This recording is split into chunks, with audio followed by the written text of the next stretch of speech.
એક લગભગ 30-35 વર્ષના એક ભાઈ ઓપીડીમાં બતાવવા માટે આવ્યા. પૂછ્યું શું તકલીફ છે? તો કે પેટમાં દુખાવો છે, અસહ્ય દુખાવો છે, ડાયાબિટીસ છે, એની દવા થોડા સમયથી ચાલે છે. એટલે પછી મેં થોડી વધારે પૃચ્છા કરી કે ડાયાબિટીસ માટે દવા શું લો છો? તો કે કોઈ ફાકી છે, કોઈ વ્યક્તિએ આપેલી છે, ડૉક્ટર તો નથી પણ એમ બધાને દવા આપી છે અને હું લઉં છું. એટલે મને શંકા ગઈ, એટલે મેં લેડ એટલે કે સીસુ લેડ પોઈઝનિંગ માટે રિપોર્ટ કરાવ્યો.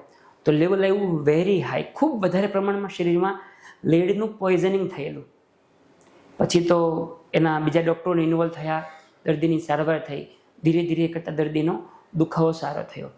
પરંતુ આ એક ઘટના નથી મિત્રો, ઘણા બધા અમે દર્દી જોતા હોઈએ જેને ડાયાબિટીસ માટે કોઈ અન્ય વ્યક્તિ દવા આપે જે હકીકતમાં આ વિષયમાં નિષ્ણાત ન હોય.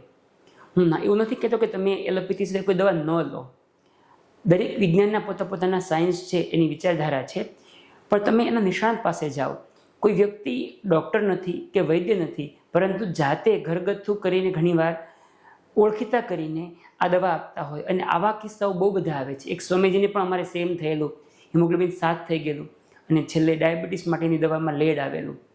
એટલે મિત્રો, તમે જ્યારે પણ દવા લો તો કોઈ એવા વિશ્વનીય સોર્સમાંથી દવા લો, વિશ્વસનીય સોર્સમાંથી, તો તમને આ પ્રોબ્લેમ આવવાના ચાન્સ ઘટી જતા હોય છે. અને ખાસ કરીને બહુ વધારે પડતી લલચામણી જાહેરાત જ્યારે આવે, આટલી ગોળી લો, રોગ સાવ જતો રહેશે, આ દવા લો, ડાયાબિટીસ સંપૂર્ણપણે દવા બંધ થઈ જશે, એવું ઘણી બધી વાત આવતું હોય. એમાં મોટાભાગના કેસમાં કંઈ ને કંઈ છેતરામણી જાહેરાતો હોય છે અને કંઈ નુકસાનકારક તત્વો આવતા હોય છે.